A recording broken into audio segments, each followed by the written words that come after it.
Greetings and welcome back to another episode of the Relationship Schools podcast. I'm your host, Jason Gaddis. Psyched to be here. Thank you for listening. Thanks for your reviews. Thanks for sharing this with a friend. And most importantly, thanks for doing the work if you actually apply the action steps. This podcast is all about love, connection, and relationships.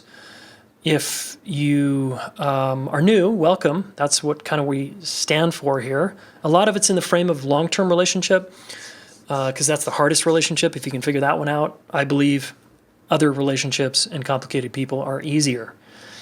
Although we talk certainly about family relationships, friendships, work relationships, we're mostly centered on the romantic relationship. Okay, I'm married, got a couple kids, and I do this work every day as a way to remind myself to keep my shit together in relationship also. Otherwise, I would probably drift, like a lot of you might. Hey, Teresa, thanks for the review. Teresa says, very brilliant and helpful. Thank you for this valuable content. I love how relatable, applicable, and straightforward it is. Jason's a genius and obviously has put in the hard work and growth. Good work. I don't know about that, but thank you for the kind words. And I'm glad you are getting served by this podcast. If you want to leave us a review, please do that. If you've never done that for us and you've gotten a lot of value here, it's a small way you can give back just by leaving a review on Apple Podcasts. Swipe up with your phone. You can do it with your thumb. Type in a couple words. That would be amazing. Okay, in this episode, I've got Mr. Kute Blackson. This guy is a transformational leader, transformational beast, transformational guy. This guy's an incredible speaker. He's really fun to be around, and he has been on just a countless amount of TV, radio. The guy's, just a beautiful man. In his book called You Are the One, Kute's he's got insane reviews. Marianne Williamson, Don Miguel Ruiz, Larry King, Michael Bernard Beckwith, Jack Canfield, John Gray, who's been on the podcast, Marcy Shimoff, Ariel Ford, Mike Dooley. Anyway, the guy, Catherine Woodward Thomas, who's also been on the podcast. So it's just fun to be around a guy who, his story is beautiful, and he's just really into the journey of being human and telling the truth and love. So I think you're going to like this one. Pay special attention to his personal story near the end, and I try to summarize kind of some of the essence of it briefly, but I think it's going to serve you a lot because so many of us are not being who we are here to be. All right? Okay, let's do it. Here's Kute. Welcome to the show, Kute Blackson. It's great to be here, man. Thanks for having me. Of course. Thanks for making the time, and good to see your beautiful face again. It's good to be here.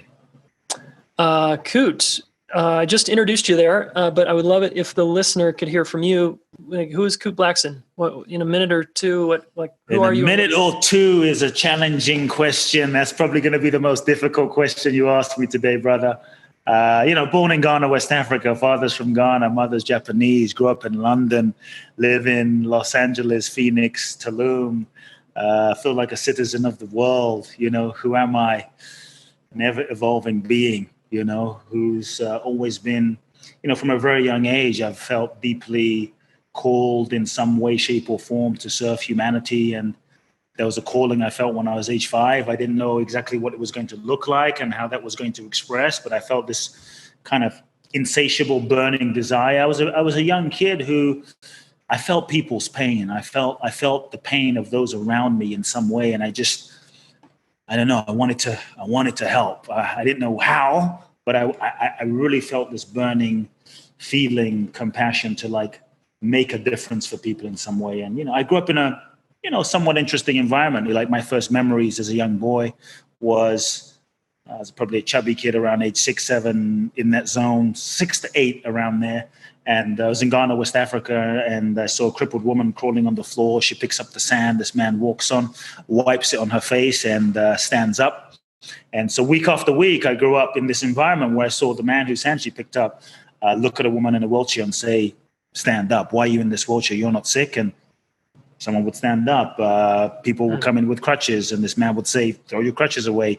The blind seeing. So I grew up around let's just say miracles. But for me, a lot of people say, "Oh, isn't that strange? Isn't that amazing? Isn't that?" It was honestly just normal for me. I didn't think anything of it. Didn't realize anything was a little different until I started telling my teachers and friends at school. And so I grew up in this, you could say, spiritual environment. And my father was a healer, considered the miracle man of Ghana, West Africa. Had about 300 churches in Ghana. At his height, he had hundreds of thousands of followers. And wow. I was the guy who was supposed to take over my father's churches, basically. Age 8. Right, at like age 15 or something, right? No, age 8, I started speaking in my father's churches. Once I was more interested in playing soccer, honestly. I wasn't some spiritual kid in a certain sense. So age 8, I was more interested in playing soccer. I would sit in the front row of my father's church, bored as hell. One Sunday I'm falling asleep and I get thrown on stage and my father said, "Speak." And that's when my speaking career began. I had no idea what I was going to say. No plan, no preparation. And just, it was an experience of feeling a channel opening and something coming through me, which is the same thing I feel whenever I get onto stage now. I feel like, I'm not going to say I feel like a different person, but I feel like a channel opening. And usually everything I thought of saying, everything I planned to say, anything I prepared goes out the window and stuff comes through. And it started happening when I was age 8. So by the time I was 14, is when, I'd been speaking once a month, every 6 weeks, whenever my dad would throw me on stage. So by the time I was 14, my father announced to the congregation, "My son is taking over my ministry." And no conversation with me, by the way. And I thought, okay, I am. No one told me about it. And that's where the journey began, But from around age 8, I became very obsessed with spirituality and personal development, personal growth. I started reading books at a very young. My first self-help book was Shakti Gawain at age 8, a book on creative visualization. And that, as a young kid, just like think it. And if you think it and you can see it and you can visualize it, then you can achieve it. For an 8-year-old kid with a wild imagination, it was like, accessing my sense of magical powers. I thought everything was possible. And so that led me to reading books like, Louise Hay, Deepak Chopra, Tony Robbins, Krishnamurti, Osho, Maharishi Mahesh Yogi. And I became obsessed with just trying to understand, what is this life? Why are we here? What's the purpose of life? Where do we come from? The sense of, I would see many people who seem to have everything in their lives, every reason to be happy, seemed miserable. I went to school with some of these kids. And then, my father's congregation, a lot of people that were from really the sort of lower class, uneducated community that seemed so full of life and fulfillment. And so this was so confusing for me. And so as a young boy, I just immersed myself. Like, I'd go to school, come home from school, 4 or 5 p.m., do my homework, 6 p.m., meditate, read. This was my life till I was 18. This was my obsession, my passion. And so that's kind of what built a bit of the foundation for me, But I knew I was not meant to take over my father's churches. And so when my father announced my son's taking over, literally it's like my entire life was planned out for me. Felt this sinking feeling and a terror in my heart because I knew that was not my path.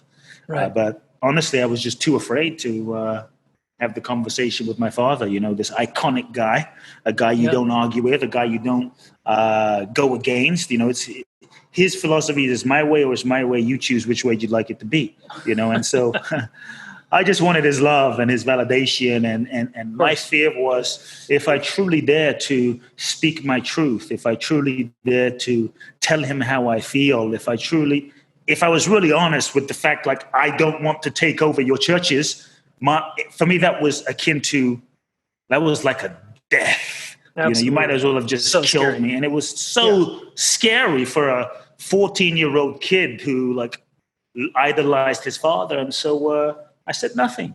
I went through the ceremony. I went through the ritual, the blessing, the initiation for 4 years.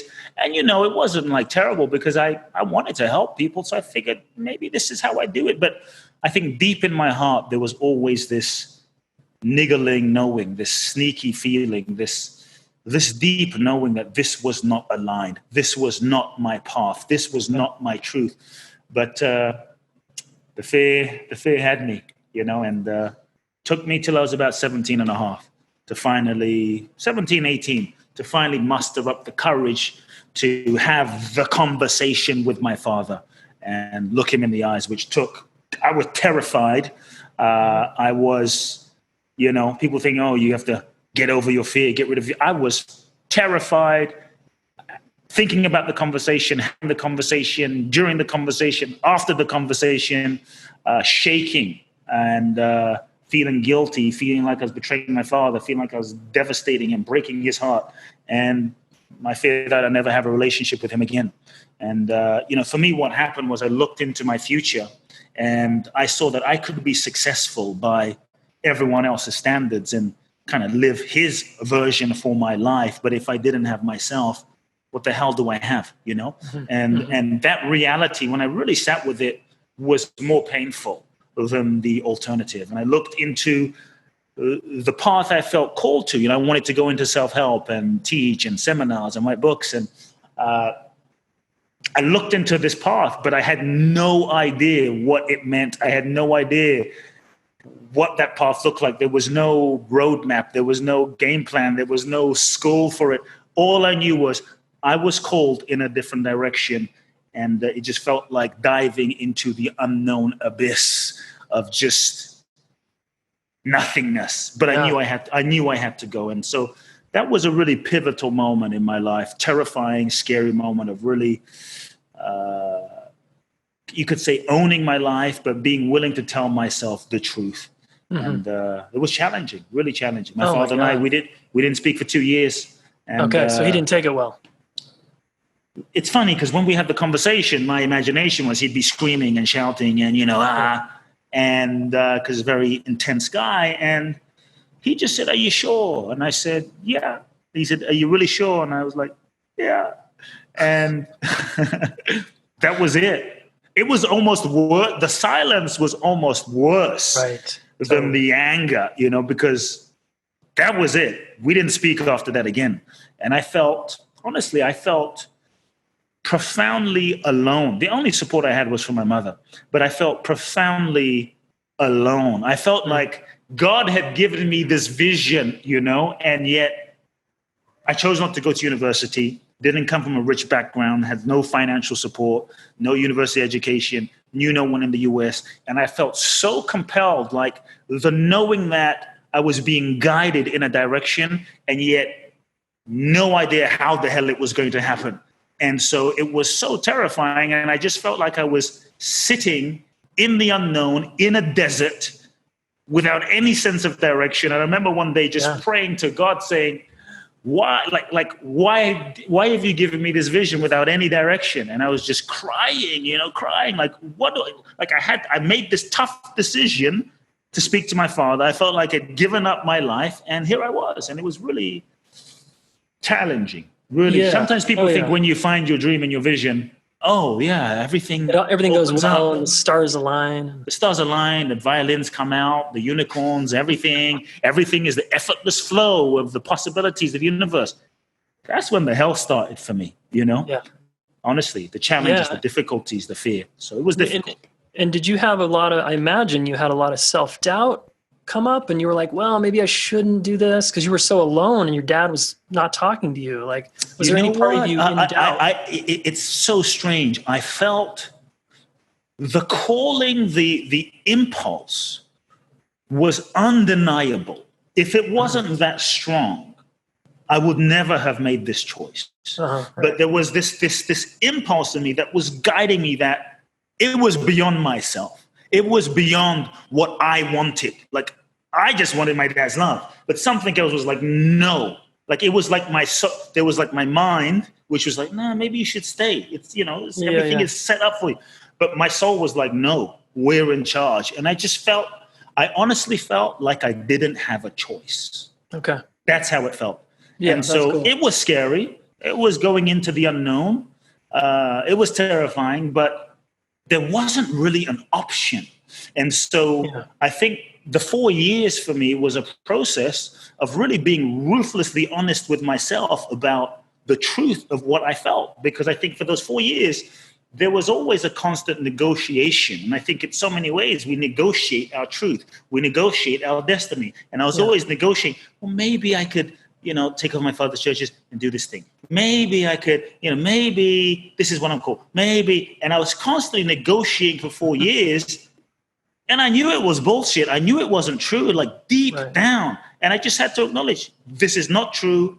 And I'm afraid, I am afraid, and just acknowledge the fear, tell the truth to myself about what I really feel. And I think it took me about 4 years to stop negotiating with my own internal, let's call it integrity, my own internal knowing, and to stop negotiating really with my soul, because I felt my soul. And in that moment, things opened up for me. Life opened up. I mean, I could keep going on, but magical, miraculous things happened that I could never have planned on my own. And I think part of that also unfolded because I stopped waiting for life to show up, for life to kind of like prove to me, make the first move. And it was almost like when I fully said a wholehearted yes to this impulse and surrender to it, stop resisting it, stop negotiating with it, and said, I don't know how, I'm terrified, but it's a yes. It's like that opened up the energy for everything to begin aligning. Up until that point, it was stuck. That's when I saw like literally magical things happen that I could never have figured out and planned with my mind. Yeah. Okay. Amazing. I want to unpack just a couple themes here from your story. You talk a lot about love and fear. And I want to get into fear a little bit because so many people are like you were, and they get immobilized because they value the connection with someone, approval, whatever it is, or the relationship. And if they actually are true to themselves, they're going to potentially lose this, right? It's kind of this either or thing. That's how people have it set up. And then they just get stuck in fear to like really follow that soul's impulse, right? Like how do you guide people to work with the fear? Because so many of us are afraid to be who we are and do what we actually want to do. Yeah. I think a couple of things for me was when I really looked into my future and I really sat with the future of following a life that was not my authentic expression. And I really felt into it. I saw it. I felt into it. I visualized it, age 20, age 30, age 40, age 50. And I just kept projecting and actually sat with the reality of what I'd be living.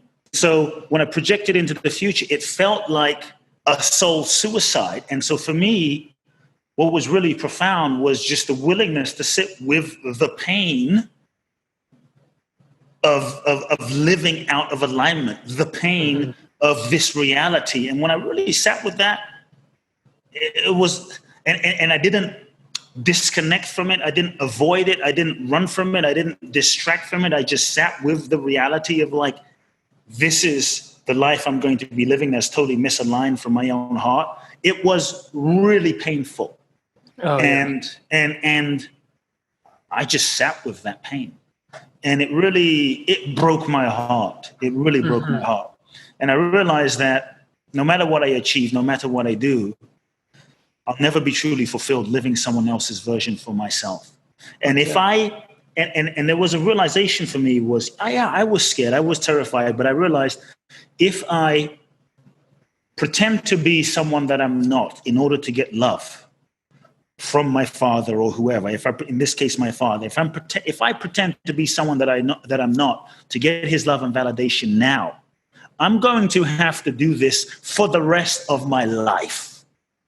And even if I get his love, and validation for being something that he wants me to be, which I was being, the love that I was getting was still not deeply fulfilling because I knew in my heart that who he was loving wasn't truly me. So I wasn't really being seen anyway. Yep. So my greatest fear of not being loved was actually already happening because he wasn't really loving me. He was loving the version of me I was pretending to be in order to get love. So actually, the truth is, I'm just living an illusion of connection, an illusion of loving, an illusion. And so I was, to a degree, I kind of came to this place of, I'm already living my worst nightmare, He doesn't really love me. He just loved this idea of who I'm pretending to be. Yep. And so that realization was like, boom, took me a moment to just to digest. And so it was risky, and I just said, if I realized, like, if I don't do it now, if I don't dare to be truthful now, then it's only going to get harder when the stakes are higher and higher and there's more at stake. And if I can't do it now, it's going to be very difficult to unpack that and unravel that. And so, look, to me, I don't think we have to live without fear. I think fear is a part of the human process. I don't think we have to be controlled by our fear. To me, fear is energy. Fear is a sensation. Fear is a signal that maybe something needs attention. A part of us needs some attention. A part of us needs some care. A part of us needs, sometimes I believe that when we are stretching beyond our comfort zone, when we are growing beyond who we know ourselves to be, which is a good thing, I think fear arising is a natural phenomenon, a natural part of the process of growth and expansion. So I would actually say, if you're living a life that's so comfortable that you never feel any fear, probably the way you've structured your life in a controlled manner is likely too small. And you structured it in such a small way that you're no longer being challenged to stretch and expand beyond who you know yourself to be. And so I think fear is a beautiful thing. Fear is especially if we are willing to have a relationship with it and not judge it as wrong, judge it as bad, but it's a signal. Okay, I mean, if a tiger's chasing you, then, be aware and run, but I think many times we're running and there's no tiger chasing us and we're wondering, what the hell am I running from? And so I don't think we have to really get rid of fear. I think even at different stages of one's life, if you're truly evolving, there's always like a next level of, can I do that? There's always a next level of, I've never done that before. Like, oh shit, I've never created that. What will people think? And so there's always that. And so something I've come to, especially with the process with my father, was I think in life if you do something, you will have a reputation based on what you do. Reputation is not something that you can control. You cannot really control, to a degree, but truly control how people are going to feel about you, what people are going to think about you, how people are going to perceive you, how people are going to view what you've just done. And to me, spending a life trying to control that is the ultimate limitation. It's the ultimate contraction. It's the ultimate prison to live inside of. And so for me, there came a point where I realized, okay, I put something out. I'm at 100 people. There's going to be 100 reputations, none of which I can control. But when I made the shift from, okay, I can't control what people think, what people feel, what people experience. Ultimately, they're going to do what they're going to do. All I can do is my best. And I shifted the focus to realizing at the end of the day, I'm the one that has to go home at night. I'm the one that has to go to sleep at night. I'm the one that in the middle of the night, 3 a.m., 2 a.m., 4 a.m., has to look myself in the mirror and be at peace with myself. And that became the shift. Can I live my life in a way where when I'm alone, when I'm by myself, I can look myself in the mirror and have a level of respect for myself when no one is around? And I realized if I didn't follow my path, if I didn't follow, the truth in my heart, I would not be able to look myself in the mirror and have peace. Yeah. Yeah. And so, yes, Totally. it is scary. Being who you are is, It is look, scary. let's just be real. It's scary. Anyone says, I don't give a fuck. I mean, it is scary. And I think it's okay that it's scary. I think we get to embrace that vulnerability and have a relationship with that fear and love ourselves through and, courageously not let the fear stop us. I think that's the beautiful thing. And, what I found too is when people have opinions about us, this is something I had to come to a hard way, over the years, because I used to really care what people thought, especially as a young man. Yeah. What I started realizing very quickly was, what people think about me, how people feel about me, people's perceptions of me often have nothing to do with me. Mm-hmm. And am I going to live my life trying to please other people and in fear of what other people will think, when the truth is, for the most part, often people aren't really seeing me. What they're seeing is their projection of me, and their opinions about me and how they feel about me reflect more about them based on their own programming, childhood conditioning that have nothing to do with me. And so when I started to see am I going to live my life trying to fit into someone else's conditioned box projection, which really has nothing to do with me, because what they think about me, how they feel about me reveals more about themselves than it actually does about me, which I don't really have that much control over? Or will I just dare to just live my life, And can I go to sleep at night and live with a sense of peace in my heart and knowing? And that was the difference for me. Even when I came to the US, even when things were really challenging in the first few years, I always felt a sense of peace that I'd made the right decision, And I think that is a peace that no one can take away from you when you're truly living your truth.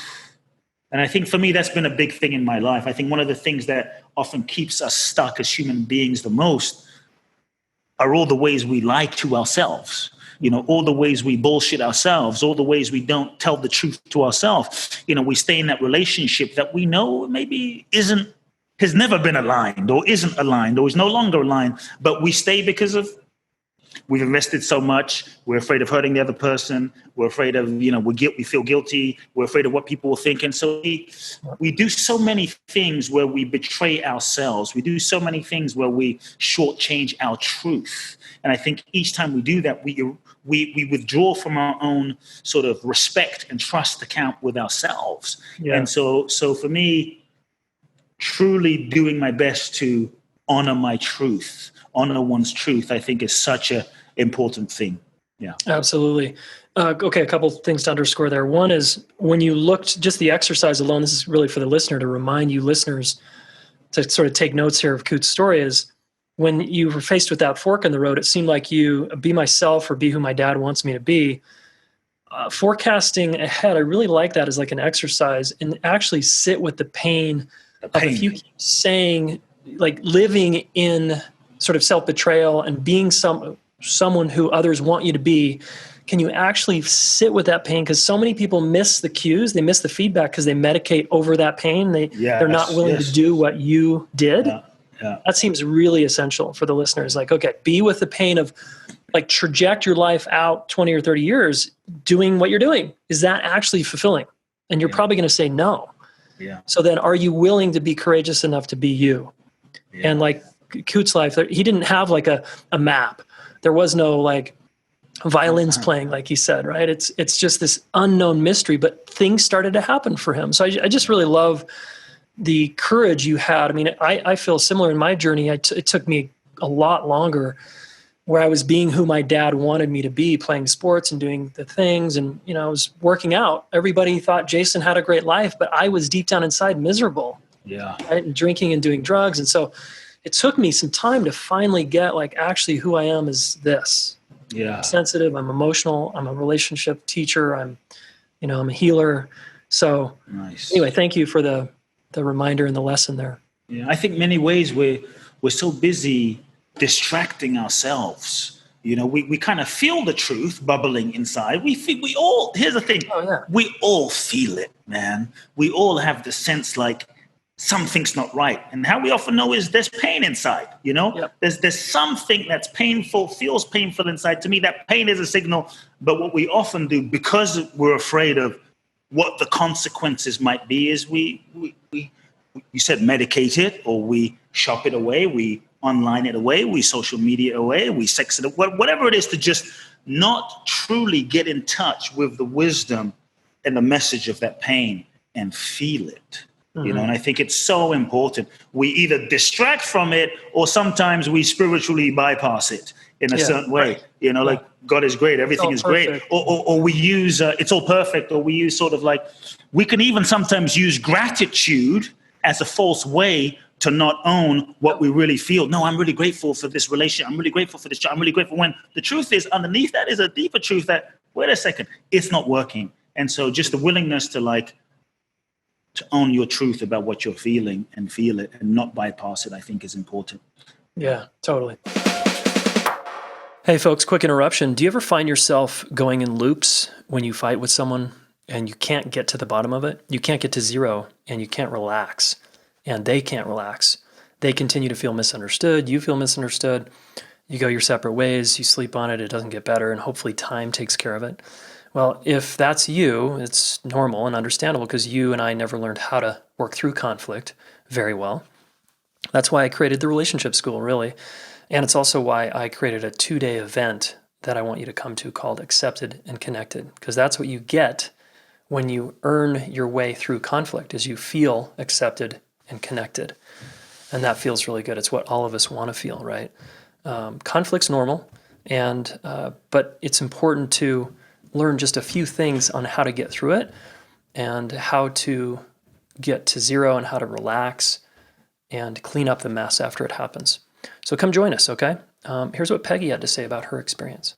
So I came here to learn some new techniques about conflict resolution, and basically how to, de-escalate conflicts, and this was a great learning experience. I'm in real estate, and I deal with different personalities all the time, and it's an emotional transaction. So, agents, sellers, buyers can get upset. So this is just a good way to use the tools to keep everybody calm and coming back to the table. The tools are really good to know, just because if you're feeling activated, you're not working from the proper part of your brain to be able to listen and feel with your heart. Instead, you're in your head and coming from a more aggressive place of fear. So that's a big deal. And then just how to step out of that, and then how to re-engage nicely without all of that tension. This is a really great learning tool, I think, for anyone. I'm actually probably going to have my children take this. I pretty much think at any age you could use it, but definitely at 18, as you go out into the world, to college, to new relationships, this should be a prerequisite for everyone, just to have better communication with each other and avoid those pitfalls that people can get into. Yeah, thanks, Peggy. I am so with you. Imagine if every high schooler got a class on how to work through conflict effectively and how to communicate under stress. Our world would be a different place. And again, that's part of my mission here. So if you want to come hang and play with us, do so. Our next event is it's in November, March, or June. So check out relationshipschool.com/connected, and you can bring a friend for $100. So come play with us. All right, back to the podcast. How do you deal? I want to ask you a couple of questions about like being ourselves and being courageous to be ourselves. And like you said, it's scary. It's still scary for me when I sometimes do social media posts or put myself out there or whatever. Yeah. How do you deal with like haters? We all have haters, like family members. Could be that we're an influencer and we have haters. How do you deal with people who criticize you, judge you, whatever? Like, how do you deal with that? At first, I was very sensitive about it, in the beginning stages. I'll be honest. In the beginning stages, like, oh, they hate me. But then it shifted. A couple of things honestly shifted, and I can only just share my experience. Sure. One shift that occurred for me was I really shifted my focus to being of the highest service possible. When my focus shifted on less about me and more about how can I really serve? How can I really be a contribution? How can I really make a difference? How can I really be the biggest contribution possible, be authentic, be an example, and that became my focus rather than being liked. It became the focus shifted. Even when I go out and speaking is one of my passions. The shift happened for me many years ago when it became less about getting the audience to like me, getting the audience to applause for me, getting the audience to like what I'm saying. And it really became more about how can I be of service? Mm-hmm. And so for me, my prayer, even when I speak, because that's another version of social media or dealing with haters or what have you, even when I speak, my prayer right now is, universe, God, please just use me for the highest service, to be a vessel for the highest service, to inspire this audience as possible. And that's where my focus is. Yep. And I realize, when my focus is elsewhere, then maybe it creates an opening for something. But when my focus truly is on being of service, for me, that has shifted the game. Shifted the game. And the other thing is often realizing that, look, I think when you step into your power, when you put yourself out there, which is what I was saying earlier, when you put yourself out there in some way, people will get triggered by you. Some people will get triggered by you in some way, shape, or form. Some will love it, some will hate it, some will not care. But there will be people that get triggered by you in some way, because I think sometimes when you step into your power and you allow your light to shine, what happens sometimes is for some people that aren't necessarily stepping into their power, that aren't necessarily fully living their potential, when they see you living your potential or just putting yourself out there, even in the most humble way, right? Often what happens is you serve as a mirror to them for ways that they're not putting themselves out there, for maybe aspects of themselves that you represent that they're not owning. And so what I found with sometimes haters is it becomes very easy to project onto you rather than going, wow, look at Jason, look how amazing he is. Wow, look at Jason putting himself out there, because you represent the part of themselves that they may not be stepping into. I think sometimes it becomes easy for the haters to, rather than to look at themselves and take responsibility, to attack you, to bring you down, because by doing that, they don't have to deal with themselves, they don't have to take responsibility, and they don't have to step up into that next level with which you're stepping into. So one thing I learned to do was really not take it personally. And here's the thing I had to do. It wasn't just about the haters, it was about the lovers. Because there's people that will love you. You're amazing. You're incredible. Oh my God. And then there's you suck. That video sucked. And so what I had to do was realize that it was both projection. Ultimately, the love was projection and the hate was projection. And it was really, none of it was true or not true. It just was what it was. People see what they see through their own filters based on whatever I might bring up for them. And so what I think is important that I had to learn to do is to unplug myself from the negative validation, realizing that's their projection. It doesn't have anything to do with me. But the key real freedom wasn't the haters. The real freedom was unplugging myself from the positive validation and the love, realizing that it doesn't have anything to do with me either. Right. That's still their projection. Nice. That's still their own perception. Yeah, and when I was able to unplug from both, I think it frees you up to stand in a neutrality. And when you stand in a neutrality, it frees you up to be more of a clear vessel and channel, a pure channel, to just offer what you are guided to offer, because you're not hooked onto either projection. And for me, that's the freedom, unhooking yourself from both. Yeah, huge. It's like a mentor told me years ago that criticism and blame, or criticism and praise, are like the same thing. Yeah. Right? Yeah. Nice. Okay. You sort of alluded to it, but how do you help when we get stuck in our victim seat? I have a victim. When I get hurt, I go right to my victim place. It takes me a process to just relax and realize it's not a problem. But there's some people in the world who want to stay there, right? They don't want to do the work. They want to stay in blame, whether it's blaming themselves or blaming someone else. What's going on there, and how do you work with someone who's really entrenched in their victim? In the victim. Yes. You know, here's what I would say. There's only love for me. Underlying every pattern. And the victim is a dynamic and a pattern that has been conditioned over time from childhood, that we've learned this response of being a victim, you know, in response to maybe certain things that have happened, and we made up an interpretation, and maybe somewhere unconsciously we felt that by being a victim, we could maybe get certain needs met, right? We could maybe get something. So usually I think I found that underlying every pattern, there is some, I guess we could say, positive intention. There is something that we are seeking through the pattern of victimhood.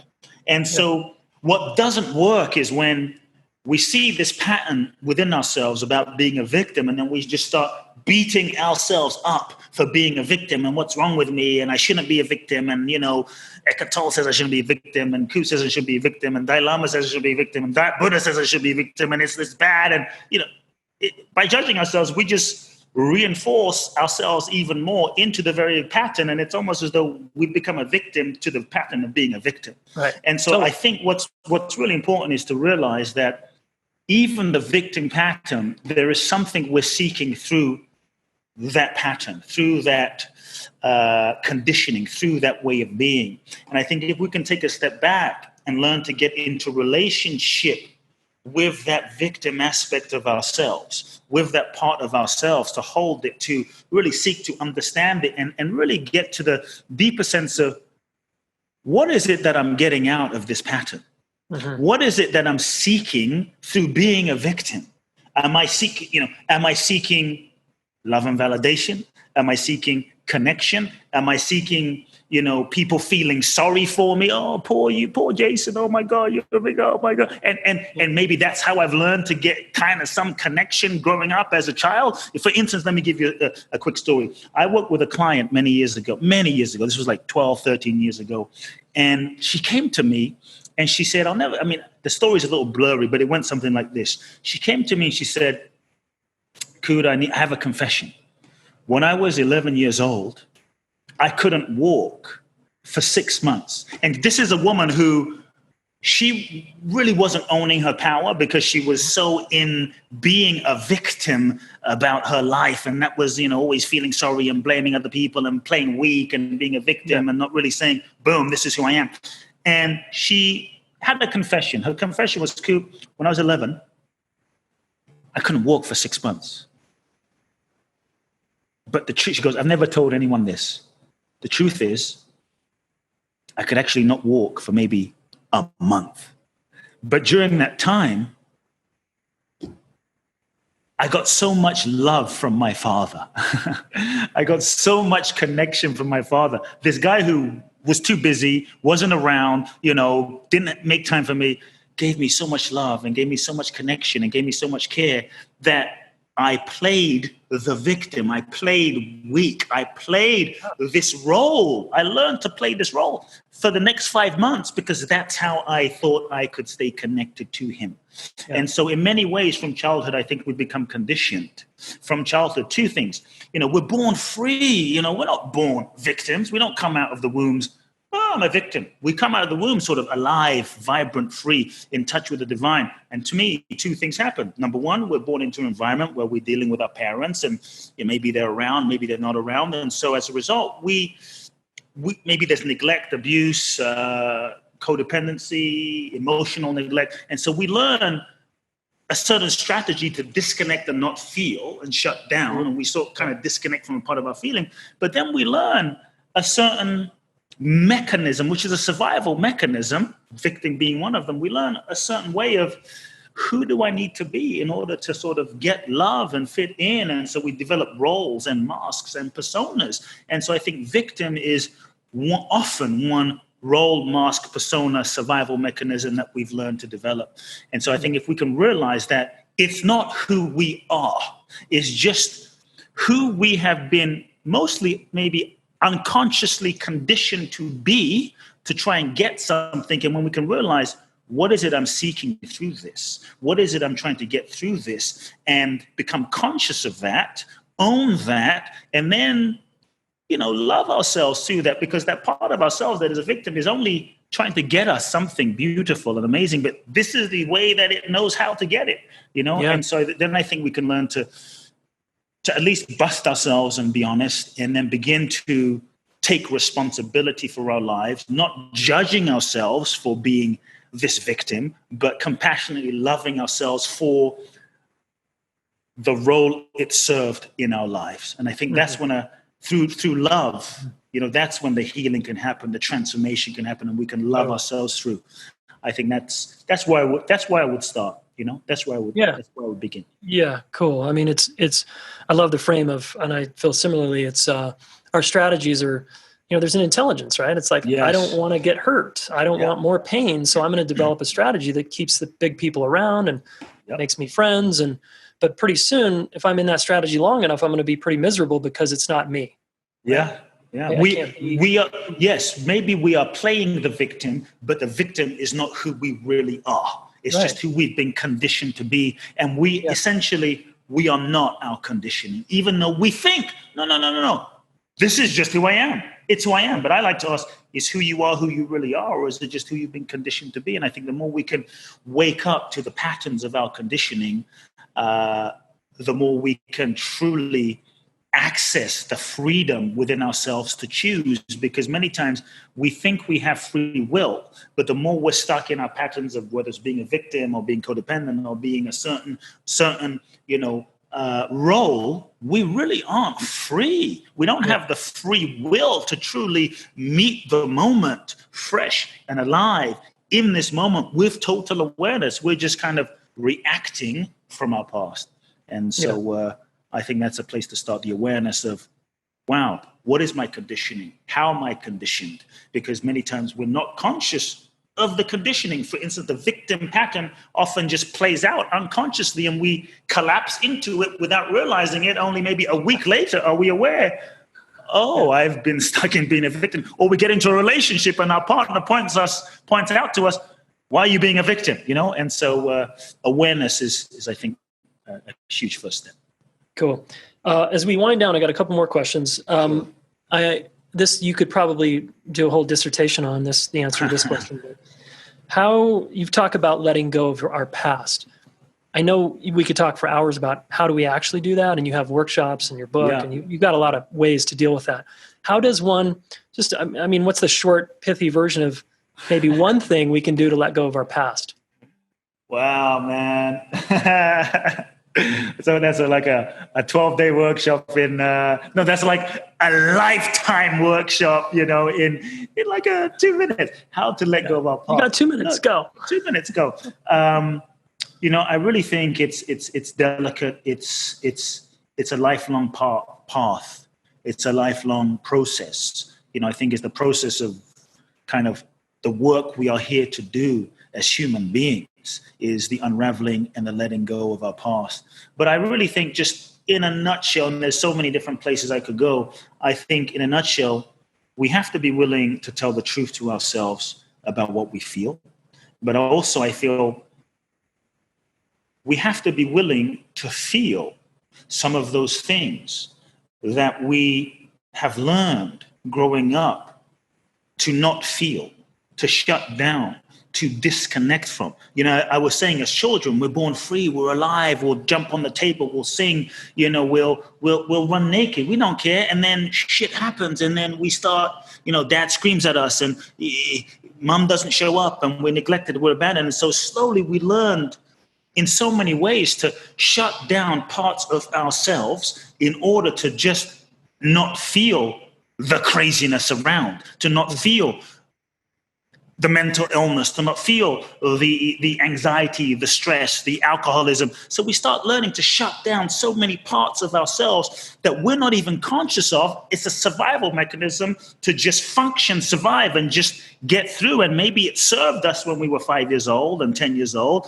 but often we're still carrying that, those ways of being in our 20s and our 30s. But all of those things we learn to suppress and shut down the energies, the feelings, the emotions stay stored in our psyches. They stay stored in our consciousness. They often stay stored in our body. And so what I see a lot of people doing is they want to do these great meditations and like, oh, I want to let go of my past. Let me just, elevate my pineal gland, and let me do some Kundalini yoga. And they have this high experience, like, wow, I saw the blue light.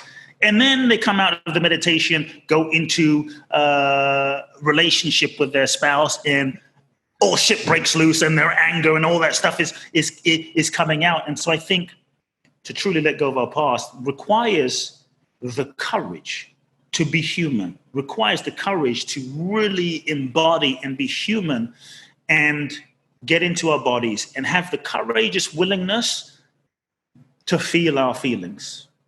To me, it's not sexy. It's not some fancy technique, but it is the tender, vulnerable, courageous willingness to feel what we feel, to give ourselves the space and the grace and the compassion and the time to just feel those things we have learned to suppress so deep inside, some of those things that we aren't even aware of, but will often pop up and erupt and either arise in our relationships that we can't contain it anymore. Relationships will trigger all of the shit we've learned to suppress. Or when we go out into the world to try and succeed, there's something that stops us and we can't quite get to that next level, and the fear, the something. And so I think the willingness to face ourselves and is really the path to freeing ourselves, because by not dealing with those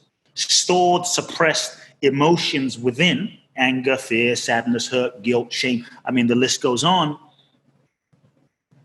we end up trying to move forward in life, but we often end up so incapacitated in certain ways and so limited to truly fly. So it's like carrying a dead elephant while trying to run a marathon. And many of us have become successful carrying a dead elephant by running a marathon without realizing, wow, what if I really let go of this? So I think it takes a lot of courage to create the space and the safety to feel one's feelings and one's humanity, and allow oneself to grieve, allow oneself to feel, allow oneself to acknowledge the pain, the hurt, the sadness, not as a way to be a victim or to wallow in it, but as a conscious, aware process to feel it so that you can release it, so that you can let it go, so that you can free yourself up and move forward. And so that's just a little bit of what I would say.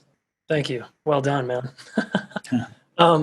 It's like summing that up for me would be, it's like turning toward what is true, right? And not running away from what is true, inside, outside, in my mind.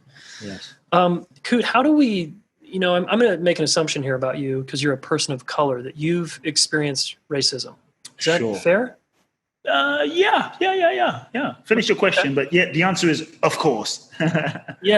So, we live, this climate's pretty intense right now around the subject of race. And I'm curious just how you're working with that in yourself and how you teach other people in terms of how we meet this moment of the intense racism still going on. Sure. I don't know if my opinion is popular or not, or will resonate or not, but I can only share my own experience. Sure. And from my own humble experience, I feel that here's my experience for myself. I love being of color. I love being brown, black, African, heritage. I love it. I celebrate it. I love representing my culture. I love representing Africa. I love representing, I love it. There's nothing else in this lifetime I'd rather be than what I am. Yeah. I love what I am. And what I believe for myself is I am a soul. To me, the soul is beyond, has no passport, no nationality, no color. The soul is pure consciousness, unconditioned light, unconditioned energy, unconditioned infinite stream of possibilities that is what I am, beyond birth, beyond death. Ultimately, what I believe at the deepest level is I am this consciousness, the same consciousness that you are, that I am, that Donald Trump is, that Oprah is, that Will Smith is, that every single human being and every single element of existence is this one consciousness manifesting as a multiplicity of form. This is, for me, what we are. It is beyond gender, beyond age. It is birthless and timeless. So for me, my experience is this consciousness is what I truly am. What is the real essence of what I am is this unconditioned essence that has now incarnated in this moment as this character called Kute, and it is a character called Kute with a packaging that happens to be brown and African and Japanese. And so I celebrate the packaging that in this lifetime, in this expression, consciousness has chosen to experience itself as this particular flavor. And I celebrate it and I honor it and I love it and I express it. And at the same time, for myself, I know that this body, this form, is not the true identity of what I am. It is just a play. It is just a momentary manifestation. One point and one moment of life, this physical form called Kute that happens to be black and brown will at some point expire. But that doesn't mean the real I will expire. The real I will dissolve. And so my internal experience is that what I am truly is infinite. And this physical expression is just a celebration of that infinity, And so for me, when I see people being racist in some way, yes, on one level, does racism exist? Of course it does, But for me, racism is an expression of the lack of awareness and ignorance of our own true spiritual identity. For me, what we are in need of is a spiritual revolution. Because when you wake up to what you are, and I wake up to what I am, what we realize is, holy shit, we're not separate. Holy shit, this is just the packaging. We should honor the packaging. The packaging should be equal. There's no question. Equality, honoring of all, But the true essence is when you wake up to who you are, I wake up to who I am. How can we be truly racist at the deepest level? Because at the deepest level, we are one. At the deepest level, we are connected. At the deepest level, we are all consciousness. And so what I'm excited about is the deeper awakening of the spiritual revolution. It doesn't mean certain things don't need to be addressed on the human level. It doesn't mean certain institutional things don't need to be addressed on the human level. It doesn't mean certain things from the past over hundreds of years that are atrocious don't need to be addressed on the human dimension. For sure, without question. Yeah, absolutely. And for me, racism is a sign of conditioned ignorance of not knowing who we truly are. Totally. What we are is divine. What we are is God. What we are is infinite. And for me, that is, the possibility of really why I do what I do, I help people unravel beyond their sort of corkscrew conditioning of, I'm just this body, I'm just this identity, I'm just this separate thing, separate from you. And because I'm separate from you, then I got to conquer you. I got to compete with you. I got to screw you over. I got to do this. I got to be better. I got to, and the truth is, no, that's not true. And I think when we can rest into the inherent oneness of our being, there's only love, true love at the real essential level, love beyond duality, because what we truly are is beyond duality. For me, in this world, bro, this world is not a utopia. We are not, I don't believe we are here to have some kind of utopic existence. I'm not we got to have suffering. No, but this world is a three-dimensional world of duality, yin and yang, up and down, black and white, male and female, good and bad. It's physics, it's the Tao, it's the nature of existence. And so I always say, don't look for perfection in the world. There'll never be perfection in the world. And it's okay. The world is not meant to be perfect. It's the realm of duality. The real source of perfection is at the depth of our being. And I think when we can go beyond our conditioning and access that again, we realize that's where true peace lies. And I think when we can access that, we'll then move into the world from that restedness and centeredness of our own,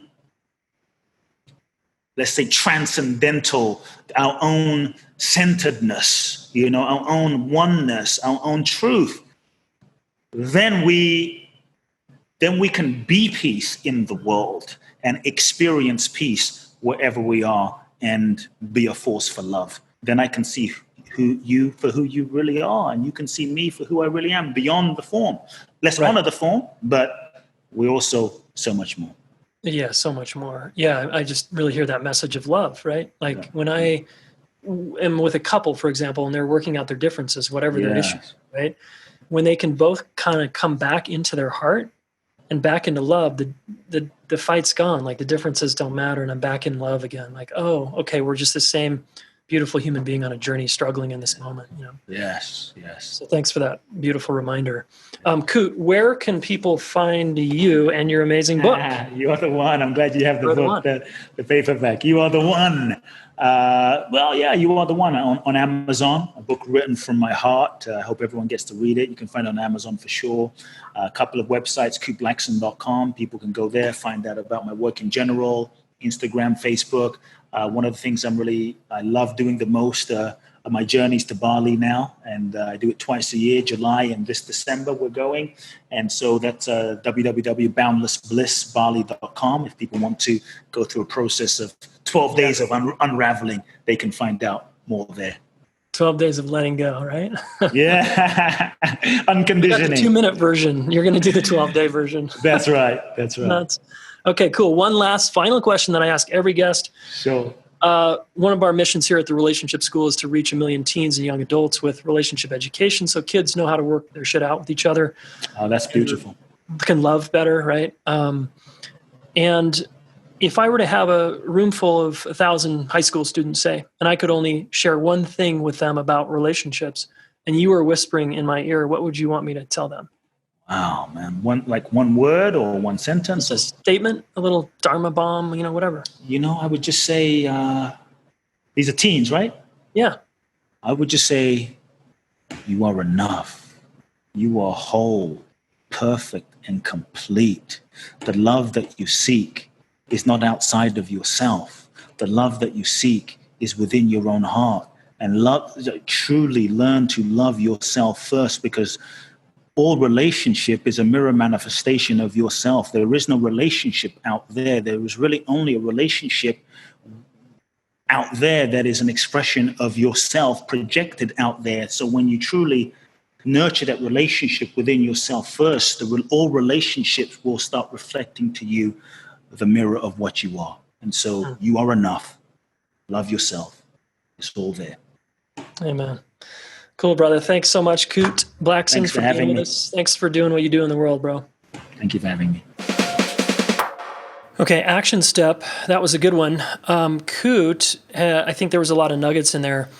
One in particular that I zeroed in on, as you saw, was this notion of if you feel like you're not being totally true to yourself and you have that nagging feeling inside, I want you to just do a quick journal exercise and a meditation. The journal exercise is forecast 10 years out, 20 years out, 30 years out of continuing to be this compromised version of yourself where you're not totally giving yourself permission to be you. And then meditate or sit with that. Do the Nestor meditation or do some kind of just sit with, oh my God, see yourself in 10, 20, 30 years doing the same thing, kind of playing small, trying to be who others want you to be. And just see if you can begin to feel the pain of that. Because I think if you allow yourself to not medicate over that and you just stay really honest here, you might be willing to turn toward your truth, which is I'm in pain, I don't know what I want to do yet, but I have this nagging sense that something's off and I want to be me, right? Do that exercise and then share it with a friend or partner or a fellow podcast listener. Do that exercise in all seriousness. I couldn't help but think when Kute was walking us through that about all of you and myself and my own journey of like, wow, I had that nagging feeling for years. Something was off. Everybody kept telling me I had a great life, and I kind of was trying to architect my life to make it look pretty awesome. And I was trying to be who my dad wanted me to be and who others kind of kept validating me for, and it just was not me. Yeah, so I had the courage to listen, and I kept listening. So I want you to listen, all right? Listen to that voice inside, if it's there. If you don't have a voice inside and you feel like you're very aligned, congratulations. Well done. I know some of you relationship coaches are feeling that now because you're on track, you're on purpose in a strong way. Well done. Okay, guys, remember, text me if you want text updates and you want just to stay in touch with me that way. It's a fun new experiment I'm doing. 720-704-4850. 720-704-4850. Remember, we have our Accepted and Connected Conflict Workshop coming up. It's everything you need to know in 2 days about conflict so that you can feel accepted and connected. Okay, relationshipschool.com/connected. That's going to point you in the right direction. And I think registration is going to be open by the time this releases, or it will be very soon. And you want to be in on the super early bird deal. All right, you don't have to fly anywhere. This is going to be a virtual event. And the last event we had kicked ass. We had hundreds of people from all over the world show up and had a spectacular time. And more importantly, they learned some skills that help them in their lives. Okay? Awesome. Relationshipschool.com/connected. Thanks, guys. We'll see you on the flip side, and stay connected. Hey, thanks so much for listening. Please subscribe to this YouTube channel. Share one of these videos with a friend. We want to help the planet get their act together around relationships, and you are one of them, so thank you.